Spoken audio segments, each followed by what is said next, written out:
മാധ്യമപ്രവർത്തകർക്കും സ്വാഗതം.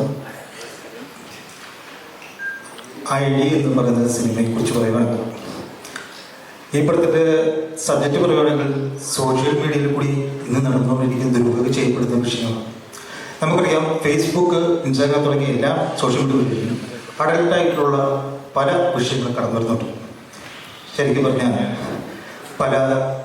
ഇപ്പം നമ്മുടെ നായക അടുത്തുണ്ട്, പല നടീനടന്മാരും പലവരും അഭിമുഖീകരിക്കുന്ന പ്രശ്നം, അതിൽ പ്രത്യേകിച്ച് നായികമാർ.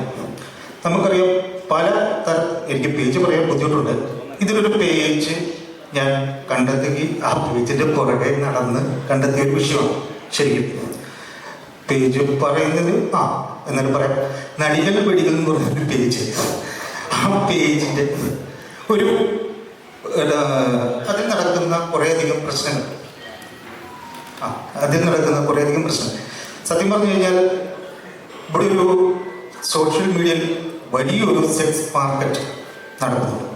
അതിലകപ്പെട്ടു പോകുന്ന, ഇല്ലെങ്കിൽ അതിലേക്ക് വലിച്ചഴിക്കപ്പെടുന്ന ഒരു കുടുംബത്തിൻ്റെ കഥയാണ് ശരിക്കും ഈ സബ്ജക്റ്റ്.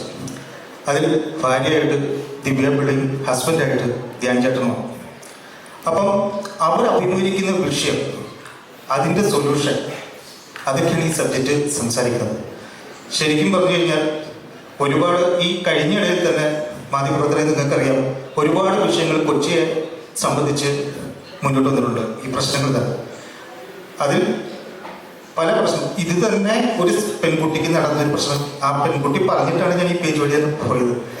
അപ്പോൾ അവിടെ നടക്കുന്ന ഒരു ബിസിനസ് കണ്ടപ്പോൾ ഞാൻ തന്നെ വളരെ ഇത് ഒരു സമൂഹം അറിയേണ്ട ഒരു വിഷയമാണ് എന്ന് എനിക്കത് മനസ്സിലായി. പല പേജുകളും ഉണ്ടെങ്കിലും ചില പേജുകൾ എനിക്ക് പറയാൻ പറ്റുന്നില്ല. കാരണം അതിൽ അത്രയും ഫോളോവേഴ്സുണ്ട്. ഇപ്പോൾ എന്താ പറയുക എന്ന് പറഞ്ഞാൽ ഒരു 10,000 തൊട്ട് 50,000, 70,000, 1,00,000 വരെ വരുന്ന ഫോളോവേഴ്സുള്ള പല പേജുകളുമുണ്ട്. നമ്മൾ വിചാരിക്കുന്നത് കാണാനും വായിക്കാനും ആണ് ഈ പേജുകളിൽ നിന്നാണ് നമ്മുടെ വിശ്വാസം. നമ്മൾ കാണുന്നത് ഫോട്ടോസ്, കുറേ അടുത്തായിട്ടുള്ള സ്റ്റോറീസ്, ഇതൊക്കെ നമ്മൾ വിചാരിക്കുന്നത് നമുക്ക് വായിക്കാനും കാണാനും. പലവരും അതിനകത്ത് കയറുന്നത് അതാണെന്നാണ് നമ്മൾ വിചാരിച്ചിരിക്കുക. പക്ഷെ അല്ല, അതിന് പിന്നിലൊരു ബിസിനസ് ഉണ്ട്. ആ ബിസിനസ്സിനെ സംബന്ധിക്കുന്ന ഒരു സബ്ജക്റ്റാണ് ഇത്. ഇതാണ് സബ്ജക്റ്റിൻ്റെ ഒരു ചെറിയ രീതിയിൽ എനിക്ക് പറയാൻ പറ്റുന്നത്.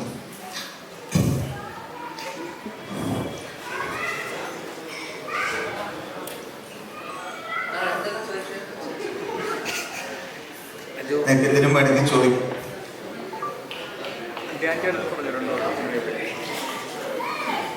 അതുപോലെ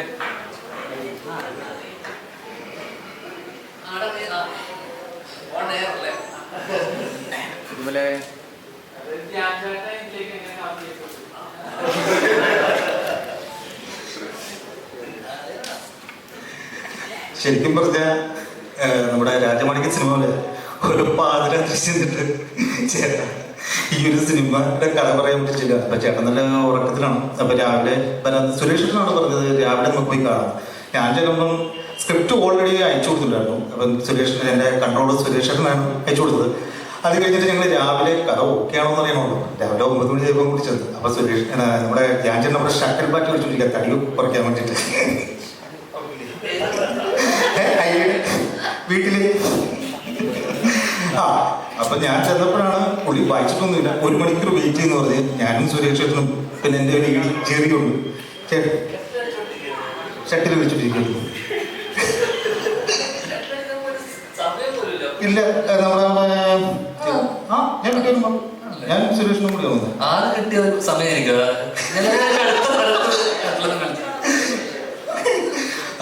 ആ സമയത്താണ് ധ്യാനം പോയിട്ട് കഥ വായിച്ചിട്ട് കണ്ടന്റ് കൊള്ളാം, നമുക്ക് കുറച്ച് പണിയെടുത്താൽ പടം വർക്കാവൂ എന്നൊരു സംഭവം പറയുന്നത്.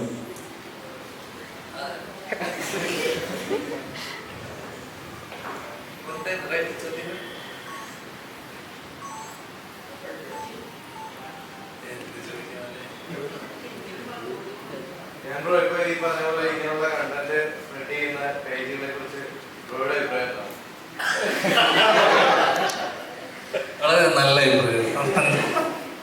അല്ല, ഇതൊരു അവയർനെസ്സും കൂടെ ഈ സിനിമ കൊണ്ട് അതിന്റെ പുറകെ പോവുകയും അരുണ് പറയുന്നത് വെച്ച് കഴിഞ്ഞാൽ അതിലൊരു പേജിൽ ഏതൊരു കുട്ടിയുടെ ഫോട്ടോ കാണുകയും ആ ഫോട്ടോ കണ്ടതിന് ശേഷം അപ്പം ചോദിച്ചു ഈ കുട്ടി എന്താ അവൈലബിൾ ആണോ ചോദിച്ചു. അപ്പൊ അവര് പറഞ്ഞു ഇൻബോക്സ് വരാൻ പറഞ്ഞു. ഇൻബോക്സ് എനിക്ക് ഇതൊക്കെ ഈ ലോക്ക്ഡ് ഗ്രൂപ്പ് ആയിരിക്കും അല്ലേ? ഏറ്റവും കൂടുതൽ മെമ്പർ ആവാൻ എന്തെങ്കിലും ടെസ്റ്റോ ക്വാളിഫിക്കേഷനോ എനിക്കറിയില്ല. അപ്രൂവൽ ഒക്കെ വേണ്ട, ഇതുപോലത്തെ സാധനമൊക്കെ അപ്രൂവ് ചെയ്തോളൂ. എനിക്കറിയില്ല, കാരണം ഇപ്പോഴും ഫേസ്ബുക്കിലൊക്കെ ആരും എനിക്കൊന്നും ഫേസ്ബുക്ക് ഒന്നും യൂസ് ചെയ്യാത്ത കാലമാണ്. ഫേസ്ബുക്ക് മാത്രമല്ല, ഉണ്ടല്ലേ? ടെലിഗ്രാം ഗ്രൂപ്പുകൾ, വാട്സപ്പ് ഗ്രൂപ്പുകൾ, നമ്മളിതെല്ലാം പടത്തിൽ അവതരിപ്പിച്ചിട്ടുള്ളൂ. അങ്ങനെ ഈ ഗ്രൂപ്പിൽ ചെല്ലുകയും അപ്പം ഇൻബോക്സിൽ വരാൻ പറയും. ഇൻബോക്സിൽ ഈ ഗ്രൂപ്പിൽ കണ്ട ഒരു കുട്ടിയുടെ ഫോട്ടോ കണ്ടിട്ട് ചോദിച്ചു ഇങ്ങനെ കുട്ടി അവൈലബിൾ ആണോ എന്ന് ചോദിച്ചപ്പോൾ പറഞ്ഞു അവൈലബിൾ ആണ്, 10,000 രൂപ, അതിൽ 5,000 രൂപ ഇപ്പം അഡ്വാൻസ് ചെയ്യണം. ഒന്നും അല്ലല്ല, 5,000 രൂപ നേരിട്ടാണ് ചെയ്യാന്ന് പറയുന്നു. അങ്ങനെ ഇവിടെ എറണാകുളം നോർത്ത് ഓർഡർ പറയാൻ പറ്റില്ല ഒരു സ്ഥലത്ത് വരികയും അങ്ങനെ ഈ 5,000 രൂപ കൊടുക്കുകയും 5,000 അല്ല കൊടുക്കുകയും 5,000 രൂപ വിഷയം ശരിക്കും മനസ്സിലാക്കാൻ വേണ്ടിയിട്ട് അവരോടൊരു ഫ്രണ്ട്ഷിപ്പ് മൂഡ് പിടിച്ചാൽ മാത്രമേ നമുക്ക് ഇതിനെ കുറിച്ച് ബിസിനസ് ഒരു വ്യാപ്തി മനസ്സിലാക്കാൻ പറ്റുള്ളൂ. അതുകൊണ്ടാണ് അങ്ങനെ പറ്റിക്കപ്പെടുകയും നടക്കാതായപ്പോഴേക്കും പിന്നെ ഇവന്മാർക്കെതിരെ ആഞ്ഞടിക്കണം എന്ന് വെച്ചിട്ട് ഒരു സിനിമ ചെയ്യാൻ ആളാണ്. അപ്പൊ സ്വന്തം അനുഭവത്തിൽ ഉണ്ടായിരുന്നു അല്ലേ? അതിന്റെ വിഷമമുണ്ട്, ഇപ്പോഴും ഉണ്ട് മുഖത്ത്. 5,000 രൂപ പോയതിന്റെ ഒരുപാട് വേദന അല്ലേ? ശരിക്കും അങ്ങനെ ഒരു ഗ്രൂപ്പില് അങ്ങനെയുള്ള ഏതെങ്കിലും ഗ്രൂപ്പിൽ മെമ്പേഴ്സ് ആയിട്ടുള്ള ആരെങ്കിലും ഉണ്ടോ? ഉണ്ടാവും പറയാൻ കുറച്ച് അടിയുണ്ടാവുന്നതാണ് അല്ല. ഇതിപ്പോ ഇതൊക്കെ കലാകാലങ്ങളായിട്ടുള്ളതാണ്. ഇപ്പൊ ഇത് സോഷ്യൽ മീഡിയ വന്നതിന് ശേഷം അല്ലെങ്കിൽ ഫേസ്ബുക്ക് അല്ലെങ്കിൽ പോലും ഇവിടെ എനിക്ക് തോന്നുന്നു കൊച്ചിയിലൊക്കെ എനിക്ക് തോന്നുന്നു ഏറ്റവും കൂടുതൽ അഭിമുഖീകരിക്കുന്നത് ശരിക്കും നടിമാരാണ്. അവരുടെ ഫോട്ടോസ് തന്നെയാണ് ഏറ്റവും കൂടുതൽ. പ്രത്യേകിച്ച് ഒരു ഭയങ്കര രസമാണ്. നമ്മുടെ കോളേജിലൊക്കെ പഠിക്കുന്ന പെൺകുട്ടികളുടെ ഫോട്ടോ, ഇപ്പം ടൂർ പോകുന്നതിൻ്റെയൊക്കെ ഫോട്ടോ എടുത്ത് അതിന് ചില പേരറിയില്ല. അപ്പം അവരെന്ത് ചെയ്യുമെന്ന് വെച്ച് കഴിഞ്ഞാൽ അതിനൊരു പുതിയ പേരിടും പെൺകുട്ടിക്ക്. ഇപ്പം സെന്റ് തെരേസ് കോളേജിൽ പഠിക്കുന്ന മീനു എന്ന് പറഞ്ഞൊരു സ്റ്റോറി കുറെ റിസർച്ച് ചെയ്തിട്ടുണ്ട്. അപ്പൊ എന്ന് പറഞ്ഞു കഴിഞ്ഞാൽ ആരാധകരെ കൂട്ടുക എന്നുള്ളതാണ് അവരുടെ ഇത്. അപ്പൊ നമ്മൾ വിചാരിക്കുന്നത് കാണാനും വായിക്കാനും ഒക്കെ ആണെന്നാണ് വിചാരിക്കുക. പക്ഷെ നമ്മൾ ഇതിനകത്ത് നോക്കുമ്പോൾ ഇതിന്റെ കമന്റുകൾക്കെല്ലാം ഒരുവിധം മറുപടി കൊടുക്കുന്നുണ്ട്. മറുപടി എന്ന് പറയുമ്പോൾ ഒരു ശരിക്കും പറഞ്ഞു കഴിഞ്ഞാൽ 4,000 തൊട്ട് 25 ലക്ഷം രൂപയുടെ ബിസിനസ്സാണ് അവർ നമ്മളോട് സംസാരിക്കുക. നമ്മുടെ താല്പര്യം അത്രയും എന്താ പറയുക, അത്രയും വലിയ രീതിയിലുള്ള ഒരു പരിപാടിയാണ് കൊച്ചിൽ നടക്കുന്നത്. ബേസിക്കലി ഇതിനകത്ത് ഡീപ് ഫേക്കിങ്ങിനെ പറ്റിയിട്ടും ഇപ്പൊ ഉള്ള ഫേസ് സ്വാപ്പിംഗ്, ഇപ്പൊ രശ്മികയുടെ ഒരു വീഡിയോ ഒക്കെ ഇറങ്ങിയല്ലോ, മറ്റേ ചെറിയൊരു AI വീഡിയോ ഇതൊക്കെ. അപ്പം ഇനിയുള്ള കാലത്ത് ഈ പറയുന്ന പോലെ ഒരു നോർമൽ ഫോട്ടോ അല്ലെങ്കിൽ നമ്മുടെ ഇൻസ്റ്റയിലൊക്കെ ഇടുന്ന ഇവിടുത്തെ ഇൻസ്റ്റ ഫോട്ടോ എടുത്തിട്ട് വരെ വേണമെങ്കിൽ അതിനെ ഫേസ് സ്വാപ്പ് ചെയ്തിട്ട് വേറെ രീതിയിലൊക്കെ മാറ്റാം. അപ്പം ഇതിൽ ദിവ്യ അങ്ങനെ ഒരു സാധനം എൻകൗണ്ടർ ചെയ്യുകയും പിന്നെ അങ്ങനെ ഒരു കോമണേഴ്സ് ആയിട്ടുള്ള നമ്മളതിനെ എങ്ങനെ ടാക്കിൾ ചെയ്യുന്നു, ഓവർകം ചെയ്യുന്നതാണ് ബേസിക്കലി സിനിമയുടെ ഒരു ആകത്തുകയും ഒരു ക്രക്സും. സോ ആ ഒരു വിഷയമാണ് ഡിസ്കസ് ചെയ്യുന്നത്. മറ്റ് ജില്ലകളെ സംബന്ധിച്ച് കൊച്ചി കുറച്ചുകൂടെ സെക്സ് റാക്കറ്റ് ആക്റ്റീവ് ആയിട്ടൊരു ജില്ലയാണെന്ന് കരുതുന്നുണ്ടോ? നീ ആ ക്യാമറയുടെ പുറകിൽ അടിച്ചു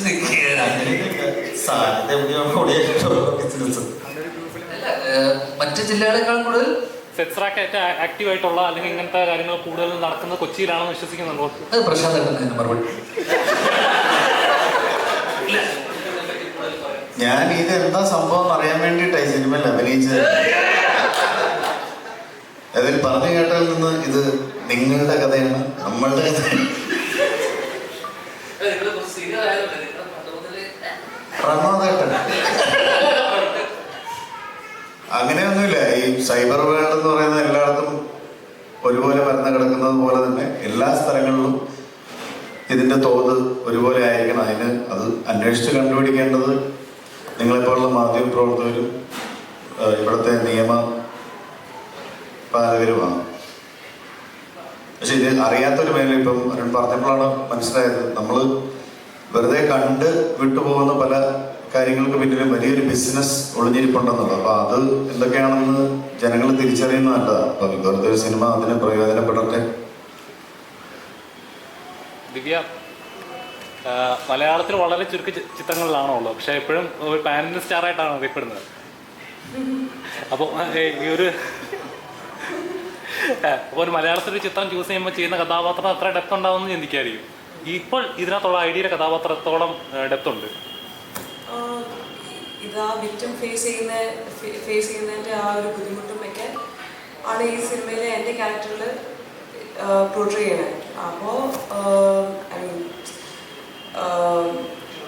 ഇവനെ ഒരു വിക്ടിം ആവുമ്പോൾ അത് സമൂഹത്തിൽ അവരെ എത്രമാത്രം ബാധിക്കുന്നു, അവരുടെ ഫാമിലിയിൽ എത്രമാത്രം ബാധിക്കുന്നു. ഒരാൾക്ക് ചുമ്മാ ഒരു ഫോട്ടോ എടുത്തിട്ട് ഇങ്ങനെ അപ്ലോഡ് ചെയ്യാം, പക്ഷേ what that person goes through, അത് ദാറ്റ് എംബാരസ്മെൻറ്റ് ആൻഡ് എവരിതിങ്, അത് ഫേസ് ചെയ്യുന്ന ആൾക്കാർക്ക് അത് മനസ്സിലാവുള്ളൂ. സോ അതൊക്കെ ആ ഒരു സിനിമയിൽ ഈ ക്യാരക്ടർ കുറച്ച് ഡിഫറെൻ്റ് ആണെന്ന് തോന്നിയിട്ടാണ് നമ്മൾ ഷൂട്ട് ചെയ്യുന്നത് 2 വർഷം മുന്നെയാണ്. അപ്പോൾ ഒത്തിരി ഹാർഡ് വർക്ക് ചെയ്തിട്ടാണ് എല്ലാ സിനിമയിലും പോലെ നമ്മൾ ചൂസ് ചെയ്യുമ്പോൾ ഓരോ ക്യാരക്ടർ നമ്മൾ ചൂസ് ചെയ്യുമ്പോൾ അതിൻ്റെ വി ഹാവ് ഒരു ഹോപ്പൊക്കെ ഉണ്ടാവും. ലൈക്ക് ഓക്കെ ഇങ്ങനെ നമ്മൾ എത്ര 100% നമ്മൾ കൊടുക്കാൻ നോക്കും. So let's see. I hope ഇപ്പം നമ്മൾ ഇതൊരു സിനിമ ജസ്റ്റ് ഒരു മെസ്സേജ് പോലെയാണ്, അത് ആക്ച്വലി ഇത് ഒരു അവയർനെസ് പോലെ തന്നെയാണ്. Hopefully that will make an impact. ഈ പറയുന്നത് ചോദിക്കുകയാണ്, ഇപ്പോൾ നോർമലി സോഷ്യൽ മീഡിയയിൽ ആക്റ്റീവായിട്ട് നിൽക്കുന്ന സമയത്ത് തന്നെ ഓൺലൈൻ കമൻസുകൾ അല്ലെങ്കിൽ ഒരു ഫോട്ടോ ഇടുമ്പോൾ അതിനിടയിൽ വരുന്ന കമൻസുകൾ ചിലത് നല്ലതായിരിക്കും, ചിലത് പോസിറ്റീവ് ആവും, ചിലതും ഓവർ പ്രൊട്ടക്റ്റീവ് ആവും, ചിലപ്പോൾ വൾഗർ ആവാം. അങ്ങനത്തെ ഇത് വരും എപ്പോഴും ഫേസ് ചെയ്യുന്നത്. ഇപ്പോൾ ഇത് ഇങ്ങനെ ഒരു കൺട്രോൾ ചെയ്യാൻ ഒരു സിസ്റ്റം ഉണ്ടായിരിക്കണം എന്ന് തോന്നിയിട്ടുണ്ടോ? ഒരു മെഷർമെൻറ്റ് അതായത് ഇൻസ്റ്റഗ്രാമിൽ തന്നെ ഒരു സ്ക്രീനിങ് ഉണ്ട്. ചില വേർഡ്സ് നമുക്ക് ഹൈഡ് ചെയ്യാം, നമുക്ക് ഇഷ്ടമില്ലാത്ത വേർഡ്സൊക്കെ നമുക്ക് വളരെ ആയിട്ടുള്ള തിങ് നമുക്കത് പ്രിഫറൻസസ് ഉണ്ട്. പക്ഷേ അതും you to what level can you stop it, എത്രമാത്രം നമുക്ക് സ്റ്റോപ്പ് ചെയ്യാൻ പറ്റും. സോ ചില സമയത്ത് നമ്മളത് അതുകൊണ്ടാണ് ചില സമയത്ത് ഞാൻ അധികം ആക്റ്റീവ് ആവാത്തതും. ലൈക്ക് വാട്ട്സ് എ പോയിന്റ് ഓരോ ആൾക്കാർക്ക് കമൻറ്റ് ചെയ്യാനും ഇതൊക്കെ ചെയ്യാൻ വേണ്ടിയിട്ടാണ് നമ്മൾ post. It's not necessary. So ഇഷ്ടമുള്ളപ്പോൾ ചിലപ്പോൾ തോന്നുമ്പോൾ ഇൻസ്റ്റാഗ്രാമിൽ പോസ്റ്റ് ചെയ്യും. നമുക്ക് കൺട്രോൾ ചെയ്യാൻ പറ്റാത്ത കാര്യമാണ്. ചേട്ടാ, ഫ്രൈഡേ സ്റ്റാർ എന്നുള്ള പേര് അങ്ങനെ തന്നെ കീപ്പ് ചെയ്യാനുള്ള പരിപാടിയാണോ? ഫ്രൈഡേ സ്റ്റാർ ഫ്രൈഡേ സ്റ്റാർ എന്നുള്ള പേര് അങ്ങനെ തന്നെ കീപ്പ് ചെയ്യാനുള്ള പരിപാടിയാണോ? നല്ല പേരല്ലേ. എല്ലാ വെള്ളിയാഴ്ചയും ഒരു സിനിമ ഉണ്ടാകുന്ന വലിയ ഭാഗ്യമില്ലടാ. പിന്നെ ഉറപ്പായി അല്ലേ? എല്ലാ വെള്ളിയാഴ്ചയും നമ്മൾ കാണുന്നു, പ്രസ് മീറ്റ് നമ്മൾ തന്നെ എപ്പോഴെത്ര കാണുന്നു, നീ ചോദ്യം ചോദിക്കുന്നു. ഇതൊക്കെ മിസ് ചെയ്യണോ? നിങ്ങളൊക്കെ മിസ് ചെയ്യും. ഞാൻ ചേട്ടാ, ഒരു സെറ്റ് പടങ്ങൾ വന്ന് തീരുന്നു എന്ന് പറയും. അപ്പം തീരാറായോ? ഞാൻ ചേട്ടൻ ഓൺ പ്രോജക്റ്റിലേക്ക് ഇറങ്ങാൻ സമയമായോ? തീരുന്നില്ല, ഒരുപാടുണ്ട്. ഞാൻ കുറച്ചധികം തീരും. എന്നേക്കാൾ തീരും. അങ്ങനെ ഒന്നുമില്ല, പ്രഷർ കാത്തിരിക്കത്തില്ലേ? അല്ല, ഇനിയിപ്പം എനിക്കൊന്ന് ദിലീപേട്ടൻ്റെ പ്രിൻസ് ഉണ്ട്. ഇത് കഴിഞ്ഞിട്ട് പ്രിൻസിൻ്റെ ഫാമിലി, അതാണ് ഇനി അടുത്ത റിലീസ് ഉണ്ടാവുക എനിക്ക് തോന്നുന്നു. പിന്നെ ഇപ്പം തുടങ്ങാൻ സോഫിയ വീക്കെൻഡിൻ്റെ പടം ഡിറ്റക്റ്റീവ് ഉജ്ജ്വൽ തുടങ്ങാനിരിക്കുന്നത്. അപ്പം അടുത്ത വർഷത്തേക്ക് ഇങ്ങനെ ചെയ്തു വെച്ചിരിക്കുന്ന കുറച്ച് പടങ്ങളുണ്ട്. ബബ്ബ കഴിഞ്ഞു. അപ്പോൾ അങ്ങനെ കുറച്ചധികം പടങ്ങളുണ്ട് ഇനി വരാനിരിക്കുന്ന. കോപ്പങ്ങള്, അങ്ങനെ കേസ്, അങ്ങനെ കുറച്ചധികം പടങ്ങൾ ഉണ്ടാവും. എല്ലാ വെള്ളിയാഴ്ചയും ഉണ്ടാവും. ചേട്ടാ, ചെയ്തു വെച്ച പടങ്ങളിൽ ഏറ്റവും കൂടുതൽ പ്രതീക്ഷ തോന്നിക്കുന്ന ഒരു പടം ഏതായിരിക്കും? അങ്ങനെ ചോദിച്ചു കഴിഞ്ഞാൽ ഞാൻ പറയില്ല. എന്നാലും കുറച്ച് പടങ്ങളൊക്കെ ഉണ്ട്. അങ്ങനെ ഒരു പടമായിട്ട് എടുത്ത് പറയാൻ പറ്റില്ലല്ലോ. അപ്പം ബാക്കിയുള്ള പടങ്ങളൊന്നും ഒന്നും പ്രതീക്ഷയില്ലെന്നായിരിക്കുമല്ലോ. അങ്ങനെയല്ല, ബാക്കി അതൊക്കെ ഒരു ഫേച്ചല്ലേ. സിനിമ അതിൻ്റെ സക്സസ്സും ഫെയിലും നമുക്ക് ഇത് ചെയ്യാൻ പറ്റില്ലല്ലോ. എനിക്ക് അങ്ങനെ എന്താ പറയണ്ടേ, നമ്മളെ വിളിക്കുന്നു നമ്മൾ പോകുന്നു എന്ന് പറഞ്ഞ പോലെയുള്ള പടങ്ങളാണ്. ബബ്ബ ഞാൻ 8 ദിവസം ഉണ്ടായിരുന്നുള്ളൂ. ഷൂട്ടിംഗ് ഒക്കെ ഭയങ്കര രസമായിരുന്നു. പ്രിൻസും അതുപോലെ തന്നെ ദിലീപേട്ടനോട് അല്ലെങ്കിൽ ഇപ്പം ചെയ്ത പടങ്ങൾ അതൊക്കെ നമ്മൾ കുറച്ച് മുന്നേ ഷൂട്ട് ചെയ്തു. കഴിഞ്ഞ കുറച്ച് മാസങ്ങളായിട്ട് ചെയ്ത പടങ്ങൾ ഇതൊക്കെയാണ്. അതൊക്കെ തീർച്ചയായിട്ടും പ്രതീക്ഷയുള്ള സിനിമകൾ തന്നെയാണ്, വലിയ സിനിമകളാണ്. ഹോപ്പ്ഫുള്ളി നന്നായി വരുന്നതായിരിക്കും. ചേട്ടാ ഓരോ സിനിമകൾ ചെയ്യുമ്പോഴും പല കമന്റുകളൊക്കെ കാണുന്നുണ്ടാവുമല്ലോ, എപ്പോഴും പൊതുവേ നോക്കാറില്ല, എന്നാലും നോക്കാറൊക്കെ ഉണ്ട്. എപ്പോഴും തോന്നിയിട്ടുണ്ടോ ഉമ്മാൻ എന്നെ തന്നെ ടാർഗറ്റ് ചെയ്യുകയാണോ എന്തെങ്കിലും തോന്നിയിട്ടുണ്ടോ? അല്ലല്ല, അങ്ങനെ ഈ നമ്മള് പടം വരുന്നു എന്നെ അങ്ങനെ വ്യക്തിഹത്യൊന്നും ചെയ്യാറ്. എന്നെ കൂടുതലായിട്ട് എന്നെ ബോംബ് സ്റ്റാർ പടക്കം അതൊക്കെയല്ലേ പറഞ്ഞു. പടം പൊട്ടുന്ന സമയത്ത് ആൾക്കാർ സ്വാഭാവികമായിട്ടും അങ്ങനെ വരും. എന്നുവെച്ചാൽ നാളെ ഒരു പടം ഓടിക്കഴിഞ്ഞാൽ നല്ലത് പറയും. അപ്പൊ പിന്നെ നമ്മൾ അതിനെ മൈൻഡ് ചെയ്യേണ്ട കാര്യം. നാളെ നല്ല പടം വരില്ല എന്നല്ലോ, എവിടെയെങ്കിലും ഒക്കെ വരുമല്ലോ. പിന്നെ അപ്പൊ ധ്യാൻ നടനെ മറ്റുള്ള നടന്മാരിൽ നിന്ന് ഒരുപാട് വ്യത്യസ്തമാക്കുന്നത് ധ്യാനിന്റെ സംസാരിക്കുന്ന ശൈലിയാവും. ഉള്ള പോലെ പറയും, ബാക്കി വരുന്നത് വെച്ച് കാണട്ടെ എന്നുള്ള മൈൻഡാണ്. ഒരു പടം ഇറങ്ങുമ്പോൾ പ്രേക്ഷകരോട് കൃത്യമായിട്ട് പറയും ഈ പടം നിങ്ങൾ കാണണ്ടയോ എന്ന് കൃത്യമായിട്ട് പറയാനുള്ള ഒരു നടനാണ്. ഐഡി എന്ന ചിത്രം പ്രേക്ഷകർ എങ്ങനെയാണ്? ഞാൻ കൃത്യമായിട്ട് കാണണ്ടയോ നല്ലതെന്നല്ലാതെ ഞാൻ പറയാറില്ല. ഏതായാലും ഒരു ക്ലൂ കൊടുക്കാറുണ്ട്. ചിലതിനൊക്കെ ക്ലൂ കിട്ടും ആൾക്കാർക്ക്. കുറച്ച് ബുദ്ധിയുള്ള ആൾക്കാർക്ക്, കുറച്ച് മനസ്സിലാവുന്ന ആൾക്കാർക്ക്, എന്നെ അടുത്തറിയാവുന്ന കുറച്ച് ആൾക്കാർക്കും ഇപ്പൊ ചില ഇതിൽ തന്നെ നമ്മുടെ കുറെ സുഹൃത്തുക്കളുണ്ട് അറിയാം. അപ്പൊ അവർക്കൊക്കെ മനസ്സിലാവും. പിന്നെ അവർ കുറച്ചുപേരൊക്കെ എൻ്റെ അടുത്ത് എനിക്ക് നിങ്ങളെ കൂട്ടത്തിൽ തന്നെ പേഴ്സണൽ ബന്ധമുള്ള കുറച്ച് പേരൊക്കെ അവരൊക്കെ എന്നോട് ചോദിക്കും. അവരോടൊക്കെ ഞാൻ പേഴ്സണലി പറയും. അതിൽ ഞാൻ നിന്നോടും പല കാര്യങ്ങളും പറഞ്ഞു. അത് കഴിഞ്ഞിട്ട് നമ്മൾ അവിടെ മാറിയേക്കുമ്പോൾ പറയും. ചേച്ചി നമസ്കാരം. അപ്പം എല്ലാ കഥാപാത്രങ്ങളും ചെയ്യുമ്പോഴും ഒന്നുകൂടെ വ്യത്യസ്തമാകാൻ ശ്രമിക്കാറുണ്ട്. അപ്പം സ്ഥിരം അമ്മ കഥാപാത്രങ്ങൾ എന്നൊരു പേരുണ്ടായിരുന്നു, ഒന്ന് മാറി വന്നോണ്ടിരിക്കുകയാണ്. അല്ല, ചെയ്തതിന്റെ കഥാപാത്രം ലാസ്റ്റ് ചെയ്തത് ജഡ്ജിയായിട്ടായിരുന്നു. അപ്പൊ ഇതിലെ കഥാപാത്രം എങ്ങനെയാണ്?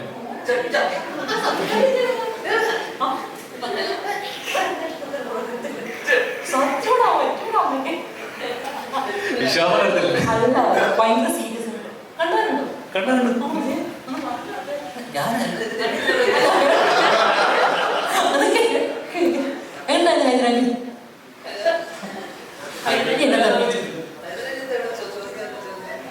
ഹൈദരാബാദ് അതങ്ങനെ ഇതിനകത്ത് ഇടി കൊള്ളുന്ന ഒത്തിരി സീനുണ്ട്.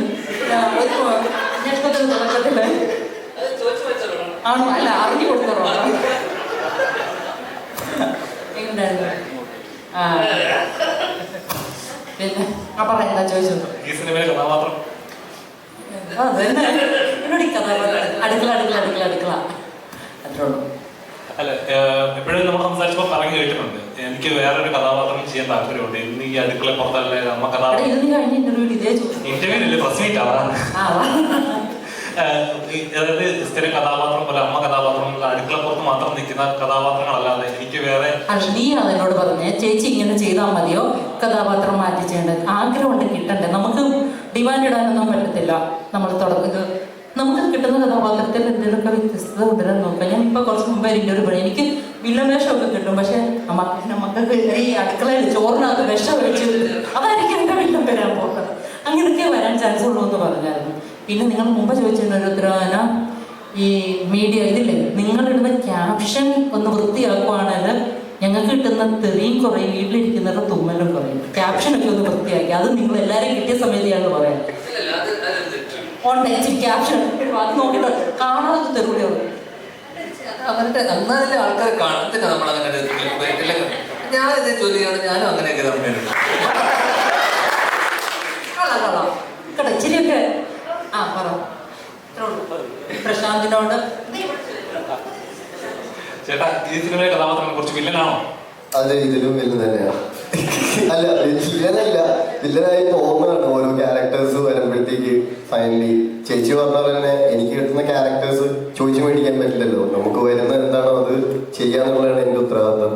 അപ്പൊ ഇതിനകത്തും സാഹചര്യം കാരണം ഒരു ആന്റി വില്ലൻ പോലെ, ആന്റി ഹീറോ പോലത്തെ ഒരു ഐറ്റത്തിലാണ് വന്നിരിക്കുന്നത്.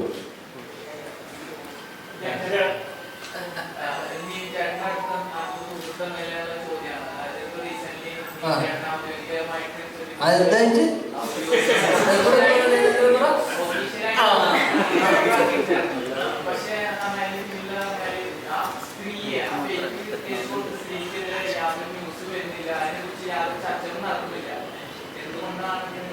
അതെങ്ങനെ എനിക്കറിയാം.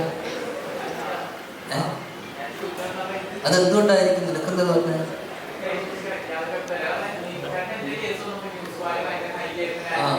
അല്ല അതൊക്കെ നിങ്ങളൊരു ചർച്ചയാക്കിക്കൂടെ? അത് നിങ്ങളൊക്കെ മീഡിയയിൽ നിൽക്കുമ്പോൾ നിങ്ങളൊരു ചർച്ചയാക്കി കഴിഞ്ഞാൽ ഇതൊക്കെ നിങ്ങൾ പ്രതികരിച്ചു കഴിഞ്ഞാൽ ഇതൊക്കെ പിന്നെയും അവർക്കെതിരെയൊക്കെ വരും അല്ലേ?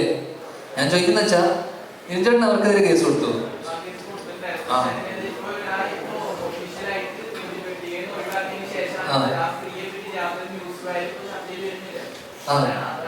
അല്ല അതിപ്പോ എന്തായാലും അത് എന്റെ ഇപ്പൊ നിവിന്റെ ഇതായതുകൊണ്ട് തന്നെ കുറച്ച് സമയം എടുത്തല്ലോ, ഗ്യാപ്പ് വന്നല്ലോ. അതിനുശേഷം ഇപ്പം ക്ലിൻചിട്ട് കൊടുത്തത് കുറച്ച് കഴിഞ്ഞിട്ടല്ലേ. എനിക്കൊന്നും അവർക്കെതിരെ തീർച്ചയായിട്ടും ഒരു കൗണ്ടർ ചെയ്തിട്ടുണ്ടാവുമല്ലോ. അപ്പോ എനിക്ക് അതിനെപ്പറ്റി അറിയില്ല. ഒന്ന് സ്വാഭാവികമായിട്ടും ഇങ്ങനെ ഒരു സംഭവം, ഒരു ഫേക്ക് ആയിട്ടുള്ള എഡ്യൂക്കേഷൻ പറയുമ്പോൾ നമ്മൾ സ്വാഭാവികമായിട്ടും കൗണ്ടർ അല്ലെങ്കിൽ അവർക്കെതിരെ കേസ് കൊടുക്കേണ്ടതാണ്. അത് പുള്ളി അത് കൊടുത്തിട്ടുണ്ടോ അല്ലെങ്കിൽ എന്താണ് അതിന്റെ സ്റ്റേറ്റസ് എന്ന് എനിക്ക് ഐഡിയ ഇല്ല. എന്തെങ്കിലും ഉണ്ടെങ്കിൽ നിങ്ങൾ പറഞ്ഞു. അറിയില്ല, എനിക്കറിയില്ല. ഞാൻ ഈ വിഷയത്തിനെ കുറിച്ച് ഈ സമയത്ത് ഞാൻ സംസാരിച്ചിട്ടില്ല. ഞങ്ങൾ ഈ സംഭവം ഉണ്ടായപ്പോൾ ഞാൻ പുള്ളിയുടെ അടുത്ത് നിങ്ങൾ സംസാരിച്ചു.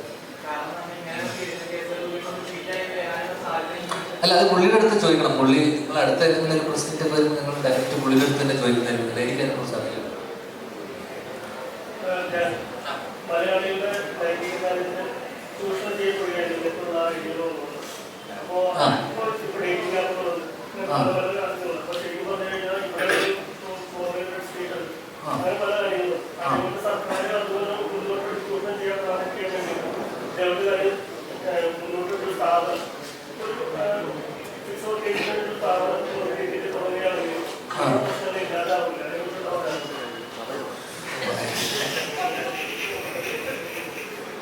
ചേട്ടൻ എന്താ തോന്നുന്നേ? ഒരു പരിധി വരെ ഇല്ലാതാവുന്നതാണോ തോന്നുന്നത്?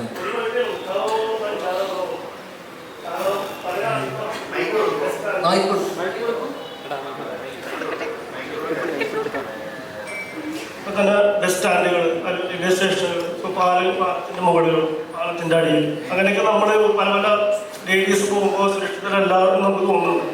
അപ്പൊ ആളുകൾ പണ്ടേ മുതൽ തന്നെ ഒരു ചിന്താഗതിയുണ്ട്.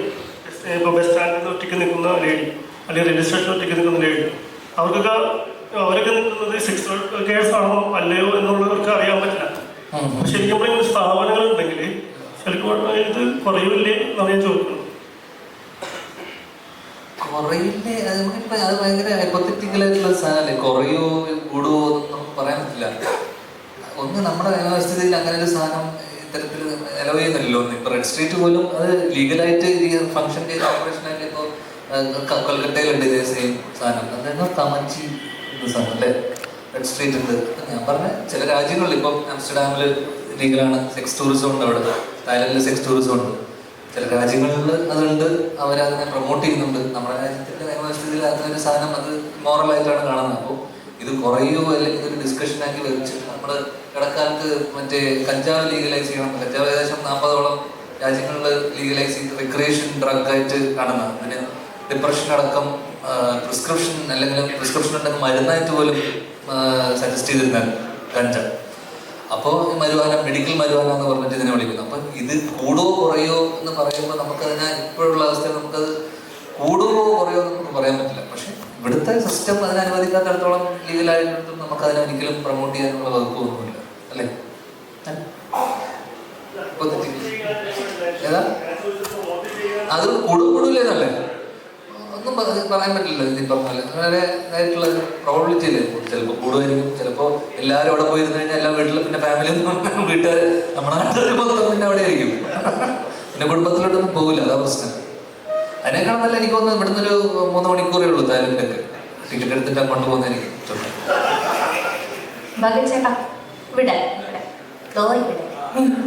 ചേട്ടാ, നമ്മുടെ ധ്യാൻ ചേട്ടന്റെ ഫേക്ക് ഐഡിയിൽ നിന്ന് എപ്പോഴെങ്കിലും മെസ്സേജ് വന്നിട്ടുണ്ടോ? ഫേക്ക് ഐഡിയിൽ നിന്ന്? അയ്യോ, വരാറില്ല. അല്ല, ഒരു ഐഡിയിൽ വരാൻ അല്ലാതെ തന്നെ എന്തെങ്കിലും ചോദിച്ചാൽ മറുപടി ഇടാൻ പാടും. അപ്പോഴെങ്കിൽ ഫേക്ക് എന്തെങ്കിലും റിപ്ലൈ. നോർമലി അവൻ്റെ അടുത്ത മെസ്സേജ് വളരെ ചുരുക്കം വരാറുണ്ട്. ധ്യാൻ ചേട്ടന് വന്നിട്ടുണ്ടോ ഏതെങ്കിലും നടിമാരുടെ ഫേക്ക് ഐഡിയിൽ നിന്ന്? ഒറിജിനൽ ഐഡി എന്ന് പറയുമ്പോൾ എന്താ വന്നിട്ടുണ്ട്?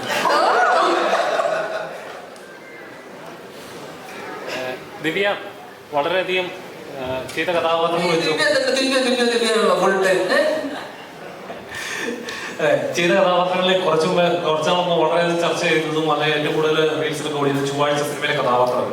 അപ്പം അതേപോലെ അത്ര ഡെപ്തുള്ള അല്ലെങ്കിൽ അത്ര ഡാർക്ക് ഷെയ്ഡുള്ള ഒരു കഥാപാത്രം ചെയ്യുന്നത് എല്ലാ ആർട്ടിസ്റ്റിനും ഉണ്ടാവും. മലയാളത്തിൽ അത്ര ഡെപ്തുള്ള കഥകൾ വരാത്തതോ അല്ലെങ്കിൽ ഇങ്ങനത്തെ കഥകൾ മലയാളത്തിൽ വരണം എന്ന് ആഗ്രഹിച്ചിട്ടുണ്ടോ? എനിക്ക് ഇതേപോലത്തെ കഥാപാത്രം കിട്ടണമെന്ന് ആഗ്രഹിച്ചിട്ടുണ്ടോ? അതോ മലയാളത്തിൽ ഇങ്ങനെ ഒരു എന്താ പറയാ ഒരു സെറ്റ് ഓഫ് കഥാപാത്രങ്ങൾ ക്യൂട്ട് അല്ലെങ്കിൽ കുടുംബിനി അങ്ങനത്തെ ഒരു സെറ്റപ്പ് ഒരു തവണ കണ്ടു കഴിഞ്ഞാൽ പിന്നെ അത് ഫോളോ ചെയ്യാവുന്ന ഒരു പാറ്റേൺ മലയാള സിനിമയിൽ പൊതുവെ കണ്ടുവരുന്നുണ്ട്. എന്നാൽ മറ്റു ലാംഗ്വേജ് അങ്ങനെ തോന്നിയിട്ടില്ല. ശരിക്കും അങ്ങനെ ഫീൽ ചെയ്തിട്ടുണ്ടോ? അങ്ങനെയില്ല. ഇപ്പം നമുക്ക് വരുന്ന സ്ക്രിപ്റ്റ്സ് അല്ലെങ്കിൽ നമുക്ക് വരുന്ന സ്റ്റോറീസ് എല്ലാം നമുക്ക് സെലക്ട് ചെയ്യാൻ പറ്റത്തുള്ളൂ. അങ്ങനെ മംഗൾവാരം വന്നു. അതൊരു നെഗറ്റീവ് ഷെയ്ഡ് ക്യാരക്ടറായിരുന്നു. അത് കേട്ടപ്പോൾ തന്നെ എനിക്ക് ഇഷ്ടമായി. That's why I did that. അപ്പോൾ അതെനിക്ക് ഇങ്ങനെ മലയാളമെന്നോ തെലുങ്കെന്നോ അങ്ങനെയില്ല. അത് ഞാനൊരു കഥ ആയിട്ടാണ്, അതൊരു സിനിമയായിട്ട് അല്ലെങ്കിൽ അങ്ങനെയായിട്ട് ഞാനത് കാണുന്നത്.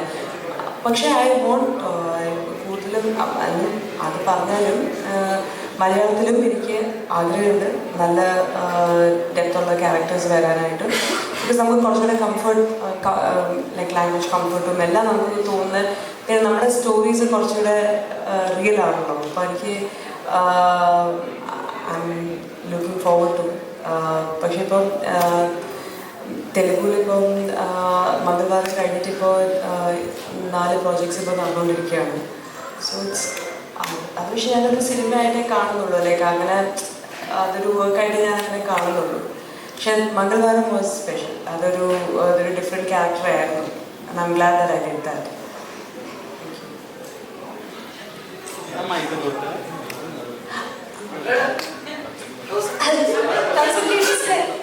Thousand babies plus Sanju.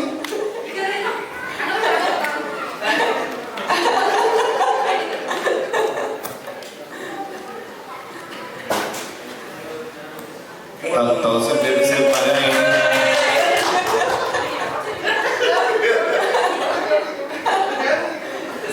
Surprise, yes.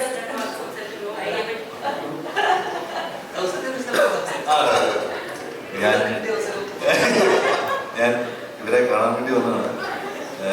ധ്യാനിന്റെ ഏറ്റവും പുതിയ സിനിമയാണ് ID. എല്ലാവിധ സപ്പോർട്ടുകളും ഉണ്ടായിരിക്കണം. ഒരുപാട് സന്തോഷത്തോടെ വരാൻ പറ്റിയത് നമ്മുടെ സുഹൃത്തുക്കളാണ്. ഈ സിനിമ അതിന്റെ പ്രൊഡ്യൂസർ നമ്മുടെ സുഹൃത്താണ്. ആൻഡ് നമുക്ക് ഒരുപാട് വേണ്ടപ്പെട്ട ആൾക്കാരുണ്ട്. അപ്പം അങ്ങനെ വെറുതെ ഒന്ന് പാളിയത് വഴി വന്നാണ്. നിങ്ങൾ വളരെയധികം ചോദ്യങ്ങൾ ചോദിച്ച് ധ്യാനിനെ എനിക്കത് മലയാള സിനിമയുടെ എല്ലാ പ്രശ്നങ്ങളും ചർച്ച ചെയ്ത് കഴിഞ്ഞു തോന്നുന്നില്ല. ഒരുവിധം അത്യാവശ്യം പ്രശ്നങ്ങളെ പറ്റിയൊക്കെ കഴിഞ്ഞു തോന്നുന്നു. തൗസൻഡ് ബേബീസ് കണ്ട് സ്വീകരിച്ച എല്ലാവർക്കും നന്ദി, താങ്ക് യു. എനിക്ക് ഇങ്ങനെ ഇവിടെ വീണ്ടും വർത്താനം പറയാനൊരു അവസരം തന്നതിന് വളരെ നന്ദി. അവൻ നിങ്ങളുടെ പ്രൊമോഷൻ ഗംഭീരമായിട്ടുണ്ട്.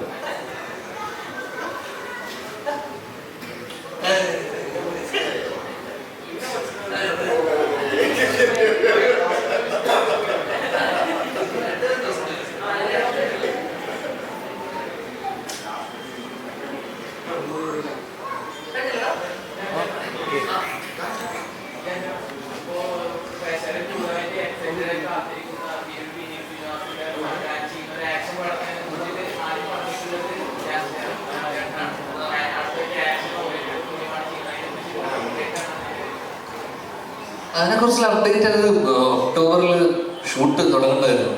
അത് ജോർജിയയിലായിരുന്നു ഷൂട്ട്. അപ്പോൾ അവർക്ക് കുറച്ച് പേർക്ക് അത് വിസ പ്രശ്നം പ്രോസസ്സും പരിപാടിയൊക്കെ അത് ഷൂട്ട് തുടങ്ങാൻ പറ്റിയില്ല. അതുകൊണ്ട് അതിപ്പം മാർച്ചിലേക്ക് അത് പോസ്റ്റ്പോൺ ചെയ്തത്. അല്ലല്ല, പ്രണവല്ല. ഏതാ പ്രണവല്ല, അത് ഒഫീഷ്യലായിട്ട് അവർ അനൗൺസ് ചെയ്യല്ലോ. അപ്പൊ പിന്നെ ഞാനത് പറഞ്ഞു കഴിഞ്ഞിട്ട് വീണ്ടും ഒരു പ്രശ്നം ഉണ്ടാവും. അത് ഞാനല്ല ഏതാ ഇല്ല ഞാനില്ല. ഉണ്ടാവും തോന്നുന്നുണ്ടോ? ഇല്ല. Okay, last 2 questions. നമുക്ക് ഇന്റർവ്യൂസ് ഇനി ബാക്കി കുറച്ച് പെൻഡിങ് ഉണ്ട്. അപ്പോൾ അതുകൊണ്ട് last 2 questions will wind up.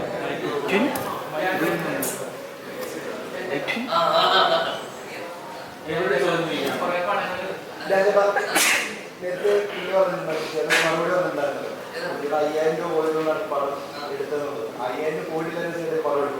ഒരിക്കലില്ല.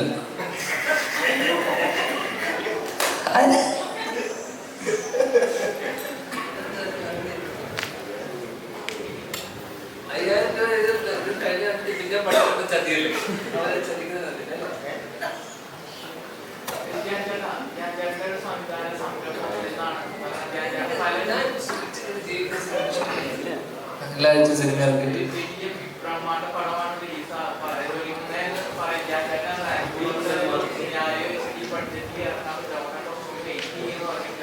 ഞാൻ പറഞ്ഞിരുന്നല്ലോ ആരുടെ വിഷ്ണുവിന്റെ അടുത്ത്. അത് പറഞ്ഞില്ല, ഭയങ്കര ബന്ധല്ലേ നിനക്ക് ഇങ്ങനെയുള്ളത് ചോദിക്കണേ.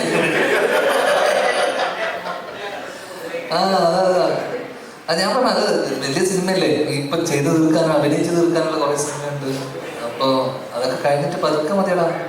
നിനക്ക് അത്യാവശ്യം എന്തൊക്കെ കൂടി ഇതുണ്ടല്ലോ കാണാൻ ആക്ടർ കൊതിയ. എന്റെ നാശം കണ്ടിട്ടേ അടങ്ങുള്ളൂ.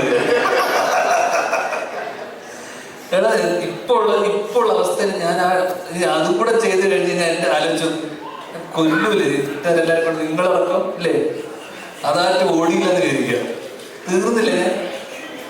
ഇപ്പൊ അങ്ങനെയൊക്കെ പോട്ടെ. എനിക്ക് ശരിക്കും എന്നോട് സ്നേഹം ഉണ്ടോ ഇനി ചോദിക്കരുത്. ഈ വർഷം ഏതാ അടി കമ്പയർ ടു അടുത്ത വർഷത്തെ ഇതിങ്ങനെ ചർച്ച ഡിസ്കഷൻ ഞാൻ പറഞ്ഞിരുന്നു. അത് കഴിഞ്ഞ ഞാൻ ഇതിന്റെ മുന്നത്തെ എവിടെയോ കമ്പയർ ടു ഉണ്ടാവും, തിരാറ്റു ഉണ്ടാവും. ഇത് എപ്പോഴും ഉണ്ടാവും മാത്രം ചോദിക്കരുത്, എന്തായാലും ഉണ്ടാവും. രണ്ടും പ്ലാനിങ്ങിലുണ്ട്. തിരാറ്റു എന്തായാലും ഉണ്ടാവും. തിരാറ്റു സംവിധാനം ചെയ്യാൻ പ്ലാനുണ്ടോ? തിരാറ്റു സംവിധാനം ചെയ്യാൻ പ്ലാനുണ്ടോ? തിരാറ്റു ചിലപ്പോൾ ഞാൻ സംവിധാനം ചെയ്യും. ഇല്ല, തിരാറ്റുവിൻ്റെ ഓൾമോസ്റ്റ് ഒരു പരിപാടി ഇങ്ങനെ ആയി വന്നിട്ടുണ്ട്. ഓൾമോസ്റ്റ് ഒരു ചെറിയൊരു ഐഡിയ. ഏതില് അതിന്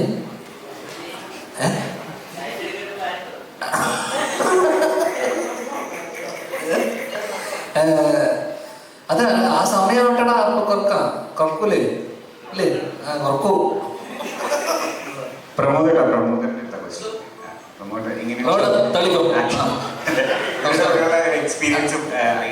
അല്ല, ഞാൻ വിചാരിച്ചേ ഒരു പ്രസ് മീറ്റ് നടക്കുമ്പോൾ 8 പേരിൽ കുറയാതെ വേണമെന്ന് ഇവരോട് പറഞ്ഞതുകൊണ്ട് എന്റെ എണ്ണം തയ്ക്കാൻ ഇങ്ങനെ തിരിക്കാമെന്ന് ഞാൻ ആദ്യം കരുതി. പിന്നെ ഞാൻ നമ്മുടെ നാട്ടിലേക്ക് തേങ്ങ ഇടാൻ വരുമ്പോഴേ തേങ്ങ ഇട്ട് കഴിയുമ്പോൾ 500 തേങ്ങ എണ്ണ മാറ്റിക്കൊണ്ട് തിരികട പോകാൻ ഇട്ട് കൊടുത്തു. അങ്ങനെ ഇടാൻ വെച്ചിരിക്കാമെന്നാണ് ഞാൻ ആദ്യം കരുതി. ഇവരോട് പറഞ്ഞു വളരെ സന്തോഷം. അപ്പൊ 5-6 തവണ ക്ലിയർ ചെയ്തു. വളരെ സന്തോഷം. ഇതിനകത്ത് ഒരു നല്ല സീൻ ഇങ്ങനെ ഒന്നിച്ച് അഭിനയിക്കാൻ പറ്റി. വലിയ സന്തോഷം. എന്താ പറയുന്നത്, ഈ സിനിമ ഒരു നല്ല സിനിമയായിരിക്കാം. ഉറപ്പായിട്ടും നമുക്ക് നിങ്ങളുടെ ജീവിതത്തിൽ 2 മണിക്കൂർ ഇതിനു വേണ്ടി മാറ്റി വെക്കുന്നു. ഒരു നല്ല സിനിമ. നമുക്ക് ഇങ്ങനെ ഇതിനു മുമ്പ് അല്ലെങ്കിൽ മുന്നോട്ടുള്ള കാലത്തിൽ ഈ സിനിമയിലൂടെ നമുക്ക് ഇതിനെതിരെ ഇങ്ങനെ ഞങ്ങൾ പ്രതികരിച്ചു എന്ന് പറയുന്ന ഒരു കൂട്ടത്തിൽ ഞാനോട് ചേർന്ന് നിൽക്കുന്നു പറയാം. മനസ്സിലാക്കി കാണുമെന്ന് വിചാരിക്കുന്നു. എല്ലാവരും സന്തോഷം. മുന്നോട്ടൊപ്പം ഉണ്ടാകാൻ കണ്ടത്. ഞങ്ങൾ ഇത്രയും പേരും കുറേ സംസാരിച്ചു. നിങ്ങൾ ഈ സോഷ്യൽ മീഡിയയിലൊക്കെ വരുമ്പോൾ ഭയങ്കരമായിട്ട് തകർത്തെഴുതുമല്ലോ. ചോദ്യം ചോദിക്കാനൊന്നുമില്ല. ഇത്രയും പേര് 3-4 പേരല്ലോ. ബാക്കിയുള്ളവരൊക്കെ എന്നെ എടുക്കാൻ വന്നിരിക്കുക. ചോദിക്കുക, ആവശ്യമില്ലാത്തൊക്കെ ചോദിക്കുക. അപ്പോൾ ആവശ്യമില്ലാത്തൊക്കെ പറയാം. ഓക്കെ, അപ്പോൾ സന്തോഷം. സിനിമ എല്ലാവരും പോയി കാണുക, വിജയിപ്പിക്കുക. Okay, thank you everyone. All the best for. പ്രൊഡ്യൂസറോട് വരാൻ പറ്റില്ല.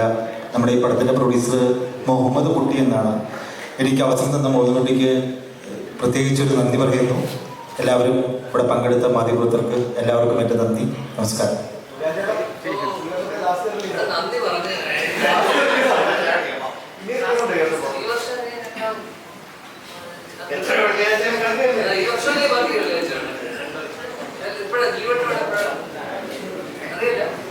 $25 ഡിസംബറിലുണ്ടോ?